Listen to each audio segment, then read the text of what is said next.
Praise the Lord. Welcome to pray with Samuel. இன்னைக்கு நம்மளுடைய வாழ்க்கையில் அநேக காரியங்களில் ஒரு டிஸாட்டிஸ்ஃபேக்ஷன் தான் காணப்படுது இல்லையா?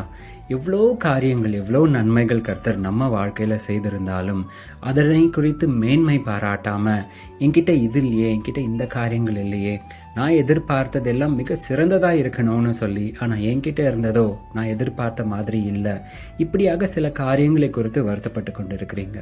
கொஞ்சம் நினச்சி பாருங்களேன். நாம் வச்சிருக்கிற பொருளை என்றைக்குமே மற்றவங்களோட கம்பேர் பண்ணி அவங்க தான் பெஸ்ட்டாக இருக்காங்க அப்படிலாம் நினச்சிக்கிறோம். ஆனால் எல்லாருடைய வாழ்க்கையிலும் கர்த்தர் சம்பூர்ணமாய் எந்த ஒரு குறையும் இன்றி நன்மை செய்து வருகிறார். இந்த சிச்சுவேஷனில் நீங்கள் காண வேண்டிய நன்மைகள் உங்கள் வாழ்க்கையில் இல்லாமல் இருக்கலாம். இருந்தாலும் கர்த்தர் செய்ய வேண்டிய காரியத்தை குறித்து உங்களை அந்த பாதைக்குள்ளாக நடத்தி கொண்டிருக்கிறார். இன்னைக்கு மற்றவங்க வாழ்க்கையில காணப்படுகின்ற சில நன்மைகள் உங்க வாழ்க்கையிலும் விரைவாக வரும். அந்த நாளுக்கென்று நீங்க ஆயத்தப்படணும். அதற்கு நாம் முழுமையாய் கர்த்தருடைய திட்டத்தை விசுவாசிக்க வேண்டும். கர்த்தரை நம்ப வேண்டும். கர்த்தரை நம்பாம இருந்தா கர்த்தர் நம்ம வாழ்க்கையில என்ன பண்றாருங்கிறதே உங்களால புரிஞ்சிக்க முடியாது. கர்த்தரை உங்களால விசுவாசிக்கவும் முடியாது.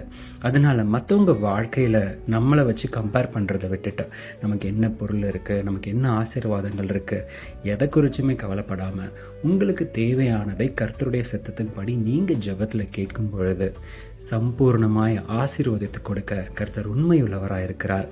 அது இல்லையேன்னு கலங்கப்படாதீங்க. கர்த்தர் அதற்காக உங்களை ஆயத்த பண்ணி கொண்டு இருக்கிறாருன்னு விசுவாசத்தோடு காத்துருங்க. God bless you.